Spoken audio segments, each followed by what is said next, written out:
ہمارے ہاں نا یہ دور تیزیاں دکھانے کا دور ہے. کچھ لوگ ضرورت سے زیادہ تیزی دکھانے کی کوشش کرتے ہیں. ان بیچاروں کا کبھی کبھی اتنا سخت نقصان ہوتا ہے کہ ان کو ان سے بھی کئی گنا تیز بندہ مل جاتا ہے. وہ کسی ایسی جگہ جا کے بیچارے الجھ جاتے ہیں جہاں سے واپسی کا راستہ نظر نہیں آتا. میں نے دیکھا ہے بہت سارے لوگ ایسے ہیں جن کے ساتھ لوگ آنا جانا ملنا بیٹھنا آہستہ آہستہ چھوڑ دیتے ہیں. اور وہ کس لیے چھوڑ دیتے ہیں؟ وہ ان کے رویے کی وجہ سے چھوڑ دیتے ہیں, ان کے انداز فکر کی وجہ سے چھوڑ دیتے ہیں, ان کے شکووں کی وجہ سے چھوڑ دیتے ہیں. مزاج ہوتا ہے نا ہمارا کہ ہمیں شوق ہوتا ہے تعلق زیادہ لوگوں کے ساتھ ہو, اور پھر یہ بھی شرط ہوتی ہے کہ میں جس کے پاس جاؤں وہ مجھے یہی کہے کہ تو میرے ساتھ ہی پیار کر. دیکھیں, انسان نے انسان رہنا ہے, اس نے نہ فرشتہ بننا ہے معاذ اللہ, نہ اس نے خدا بننا ہے, اس نے انسان رہنا ہے. لیکن وہ کچھ بھی نہیں کسی کا سنوار سکتا. صرف اتنا ہے کہ اگر آنے والے کی وہ صرف اشک شوئی کر دے, بات توجہ سے سن لے, اور جاتے وقت 2 جملے تسلی کے بول دے, اور اس کے جو بول ہوں وہ ذرا میٹھے ہوں.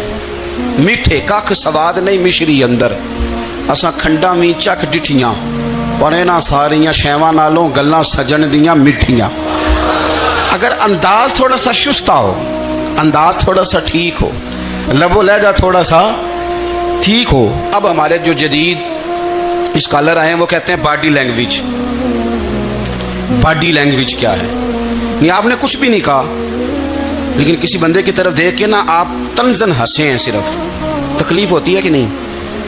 تو آپ نے بات تو کی کوئی نہیں.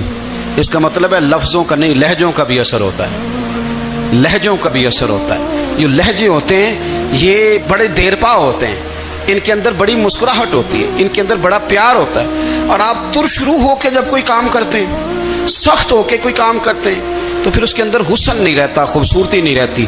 عارف رومی رحمۃ اللہ علیہ فرماتے ہیں کہ مثال دینے کے لیے بات سمجھاتے ہیں. فرماتے ہیں ایک شخص جنگل میں لکڑیاں کاٹنے جایا کرتا تھا تو شیر سے دوستی ہو گئی, یعنی ڈائریکٹ بادشاہ سے دوستی ہو گئی. اور بادشاہ بھی وہ جو جنگل کا بادشاہ ہے, جنگل کے بادشاہ سے دوستی ہو گئی. اب وہ لکڑہارا غریب آدمی تھا, لکڑیاں تو کاٹنی ہوتی تھی. تو وہ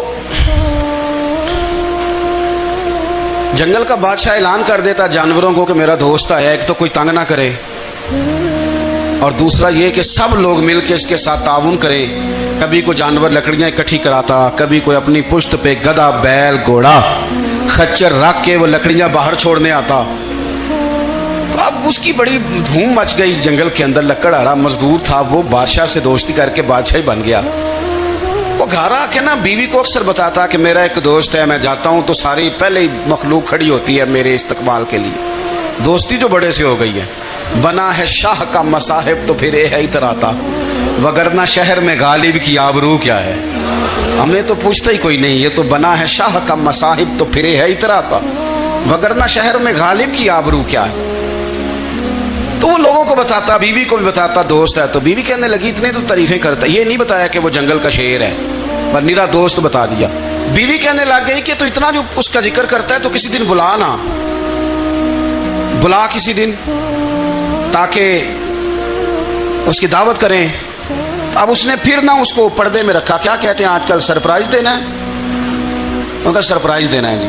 پردے میں رکھا کہ وہ شیر ہے. تو وہ بلا لیا گھر. اب اس کے لیے کچا گوشت, ظاہر ہے شیر نے کچا گوشت کھانا تھا. وہ کہنے لگی پکانا کس طرح کا ہے؟ وہ کہنے لگا جب وہ آئے گا پھر بتاؤں گا. اب وہ کچا گوشت 2-3 بکرے ذبح کر کے ڈال دیے. وہ آ گیا شیر. عارف رومی کہتے ہیں جب وہ آیا نا تو اس کی بیوی نے دیکھا تو اس نے ایک سخت جملہ کہہ دیا. کہنے لگی اوہو, میں سمجھی تھی پتہ نہیں کون ہے, اس طرح کے درندے تیرے یار ہیں, کتے بلے دوست بنائے ہوئے, یہ کیا بات ہوئی. خیر وہ شیر نے سن لیا, گوشت کھایا, وہ چلا گیا. اگلے دن لکڑہارا لکڑیاں کاٹنے گیا تو شیر نے ملاقات کرتے ہی لکڑہارے سے کہا کہ یہ نا کلاڑی اٹھا اور میری پشت پہ نا ایک زخم کر دے. اس نے کہا نہیں میں یہ کام نہیں کرتا, تو میرا دوست ہے. اس نے کہا سن بھائی, میں نے پیار سے کہا ہے تو مان جا, ورنہ میں ہوں شیر, میں نے تجھ سے منوا ہی لینا ہے, میں کوئی تکلیف دوں گا مناسب نہیں, تو کر. اس نے کلاڑی اٹھائی اور اس کی پشت پہ ایک زور سے زخم لگا دیا, خون بہنے لگا. اس نے کہا تو نے آج کے بعد آنا ہے, لکڑیاں کاٹنی ہے, تجھے کوئی کچھ نہیں کہے گا, بس یہ ایک حکمت تھی جو میں نے کیا ہے. قصہ مختصر. وہ آتا رہا، لکڑیاں ملتی رہیں، خدمت بھی ہوتی رہی، 6-8 ماہ گزر گئے۔ ایک دن شیر اسے کہنے لگا یہ میرے ذرا بال اٹھا کے دیکھ، وہ جو تو نے زخم لگایا تھا وہ کہاں پہ ہے؟ اس نے وہ بال اٹھا کے دیکھا تو زخم ملا ہی نہیں، کئی جگہ پہ ٹٹولا کا، یار یہاں تھا یہاں تھا یہاں تھا۔ شیر نے پھر کیا کمال جملہ کہا، اس نے کہا کہ وہ جو کلاڑی کا زخم تو نے لگایا تھا نا وہ مکمل ہو گیا، لیکن تیری بیوی کا جو لہجہ تھا اور اس کی جو تلخی تھی وہ آج تک میرے ذہن میں موجود ہے، وہ ابھی بھی مجھے تکلیف دیتی ہے۔ بات سوچتا ہوں مجھے اس نے درندہ کہا، اس نے میرے بارے میں اتنے کچے اور کمزور اور سخت جملے کہے، تو وہ بات مجھے بھولتی، وہ آج بھی میرے ذہن میں اسی طرح گونجتی ہے۔ تلخ جملے جو اس نے کہے اور خوفناک جو انداز اس نے اختیار کیا، وہ بات مجھے کبھی بھی بھولتی۔ تو آپ کے لفظ لوگوں کو بھول جاتے ہیں پر لہجہ یاد رہتا ہے اگر ہم اپنے لہجے پر تھوڑی توجہ ہی کر لیں۔ کچھ لوگ کہتے ہیں جی میرا جی روٹین ہی یہ ہے بات کرنے کی، تو یہ یاد رکھنا کسی وقت ایسا بھی ہوتا ہے کہ شیر کو سوا شیر مل جاتا ہے، پھر ایسا نہ ہو کہ آپ کی تلخی کی جواب میں کوئی اس طرح کی تلخی ہو کہ پھر آپ اس کو کبھی بھلا نہ سکیں۔ حضرت حانی رضی اللہ تعالیٰ عنہ اپنی قوم کے ایک وفد کے ساتھ نبی پاک صلی اللہ علیہ وسلم کی بارگاہ میں حاضر ہوئے۔ نبی پاک علیہ السلام نے ان کی ساری باتیں سنی، تو ان میں سے ایک شخص نے عرض کی یا رسول اللہ صلی اللہ علیہ وسلم میں نا زیادہ باتیں نہیں یاد رکھ سکتا، حضور میں شاید کمزور حافظے والا ہوں، زیادہ باتیں نہیں میں یاد رکھ سکتا، حضور مجھے کوئی ایک ایسی بات آپ ارشاد فرما دیں کہ میں عمل کروں تو پھر جنت میرا مقدر بن جائے۔ میں چاہتا ہوں کہ مجھے کچھ ایسا مل جائے کہ میں اسی پر عمل، وہ کہا تھا نا درویش نے کہ علم و بس کری ہو یار کیونکہ کوئی حرف تینوں درکار، تو مجھے کوئی ایسی چیز مل جائے کہ وہ پھر جنت میرا مقدر بنے۔ تو حضور نے فرمایا 3 کام کرنا، ایک تو گفتگو جب بھی کرنا اچھی کرنا، تمہارا لب و لہجہ تمہاری گفتگو میں کبھی کوئی کمزوری نہ آئے، گفتگو اچھی کرنا، اچھی گفتگو، اور دوسرا حضور نے فرمایا سلام کو عام کرنا، اور تیسرا فرمایا لوگوں کو کھانا کھلانے میں رغبت پیدا کرنا۔ یہ کام کر پھر اللہ تبارک و تعالیٰ تیرے مقدر میں جنت کو شامل فرما دے گا۔ تو میرے عزیز آپ اس بات کو سمجھیں کہ ہمارے اخلاقی رویے، ہمارا کردار، ہمارا لب و لہجہ، ہم نہ ڈنڈے کے زور پر حکومت قائم کرنا چاہتے ہیں۔ آپ کو پتہ ہے بہت سارے ملکوں میں دین گیا اور پھر اللہ تعالیٰ معاف کرے بعض جگہ پہ دینی اقدار کو، دینی لوگوں کو زوال بھی آیا۔ بر صغیر پاک و ہند میں دین آیا لیکن اللہ کے فضل سے زوال نہیں آیا اور کبھی آئے گا بھی نہیں، کبھی آئے گا بھی نہیں۔ وہ جو ہم پہ بڑا اعتراض کرتے ہیں نا ہمارے معاملات پہ اور بڑے بڑے فتوے دیتے ہیں، یہ بات وہ بھی کہتے ہیں کہ ان کے دلوں میں عشق رسول کی شمع بہت زیادہ فیروزہ ہیں، یہ بیگانے بھی مانتے ہیں۔ کیوں بھلا؟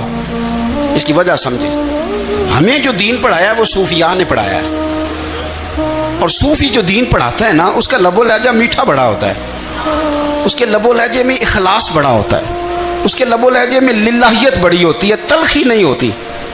تو وہ دین پڑھاتے نہیں، وہ گھول کے پلا ہی دیتے ہیں۔ انہوں نے نا لوگوں سے پیار ڈالا، لوگوں کی ان کے ساتھ محبت ہو گئی، پیار ہو گیا، پھر انہوں نے میٹھے انداز میں لوگوں کو دین سمجھایا، ان کو اچھے طریقے سے اچھے لب و لہجے میں دین کی اور خیر کی باتیں ان تک پہنچائیں۔ اس کا فائدہ یہ ہوا میرے عزیز کہ لوگوں کی روحوں تک دین اتر گیا ہے۔ ہمارے وہ بچے جن کی عمریں ابھی بالکل چھوٹی ہوتی ہیں، 4 سال 5 سال کی، وہ بھی رسول پاک کا نام لیتے ہیں تو بڑے وجد کے عالم میں لیتے ہیں۔ کیوں؟ اس لیے کہ ہمارے بزرگوں نے ہمیں اچھے طریقے سے، اس لیے نبی پاک صلی اللہ تعالیٰ علیہ وسلم نے فرمایا کہ حسن اخلاق والا آدمی اپنے اخلاق کی بنیاد پر نفلی روزہ رکھنے والوں اور رات کو قیام کرنے والوں سے زیادہ فضیلت حاصل کر لیتا ہے، اس لیے کہ اس کا اخلاق، اس کا لب و لہجہ، اس کا انداز، اس کی گفتگو، وہ جو گفتگو اس کی ہوتی ہے وہ اتنی میٹھی ہوتی ہے کہ لوگوں کے دل نہیں ٹوٹتے، بلکہ بعض اوقات اس کی گفتگو کی وجہ سے جو غم زدہ آدمی ہوتا ہے اسے سکون مل جاتا ہے۔ تو اگر آپ بات کریں اور اس میں تھوڑی سی مٹھاس پیدا کر لیں، آپ تھوڑی سی بات میں نا مٹھاس، میرے ایک کلاس فیلو ہیں تو وہ تقریر کر رہے تھے اور میں سن رہا تھا، تو مجھے بعد میں کہنے لگے آپ تبصرہ کریں میں نے کیسی تقریر کی ہے۔ یہ ہوتا ہے نا جی، بعض اوقات دوست بیٹھتے ہیں بے تکلف تو کئی دفعہ کچھ باتیں ایسی ایک دوسرے کے ساتھ کرتے ہیں، تو مجھے کہنے لگے آپ بتائیں کہ میں بات کر رہا تھا تو کیسی تھی؟ تو میں نے کہا جب آپ بات کر رہے تھے تو میں ڈر رہا تھا، مجھے لگ رہا تھا کہیں آپ لڑ نہ پڑیں۔ بھئی آپ اطمینان سے بات کریں، آپ تسلی سے بات کریں، آپ خندہ پیشانی کے ساتھ بات کریں۔ میرے نبی پاک صلی اللہ تعالی علیہ وسلم نے فرمایا، مسلم شریف کی حدیث ہے، حضور فرماتے ہیں نیکی کو کبھی چھوٹا نہیں سمجھنا، نیکی کو حقیر نہیں سمجھنا، کچھ نہ ہو سکے تو اپنے بھائی سے مسکرا کے بات ہی کر لیا کرو، بات کرو تو تمہارے لہجے میں ترش روئی نہ ہو۔ بعض اوقات آپ تلخ بات کرتے ہیں، آپ کا لہجہ تلخ ہوتا ہے تو آپ کی صحیح بات بھی قبول نہیں کی جاتی، لیکن اگر آپ کے لہجے میں مسکراہٹ ہو، آپ کے لہجے کے اندر خوبصورتی ہو، تو آپ کے اپنے بھی، آپ کے بیگانے بھی، سب کے سب آپ کی بات کو تسلی کے ساتھ سمجھنا وہ گوارا کریں گے۔ اسی طریقے سے ہمارا دل کرتا ہے کہ لوگ ہماری بات سنیں، ہمارے گرویدہ ہوں،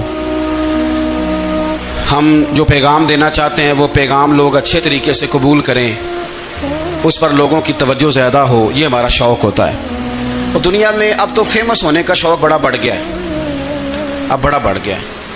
اب تو لوگوں کو نا شاید لوگ مقبولیت اسی کا نام لیتے ہیں کہ میرے اتنے لائکس ہیں، اتنے فالور ہیں، اتنے سارے لوگ ہیں تو شاید میں بڑا مقبول ہوں۔ یاد رکھنا،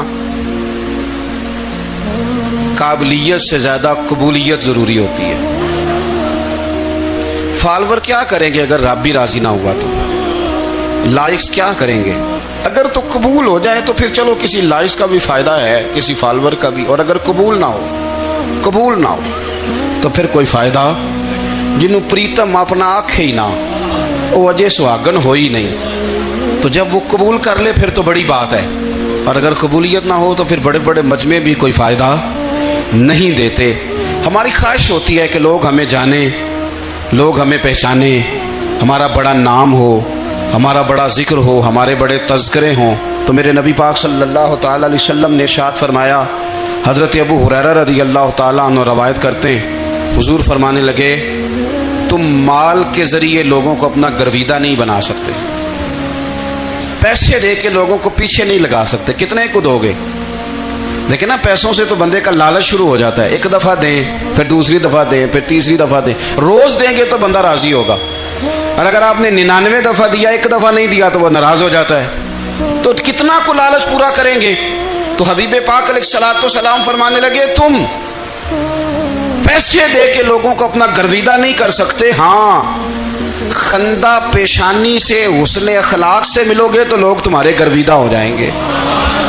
تمہارا اخلاق، تمہاری خندہ پیشانی، تمہارا اچھا کردار، یہ لوگوں کو گرویدہ کر سکتا ہے۔ تو مال و دولت سے لوگ گرویدہ نہیں ہوتے۔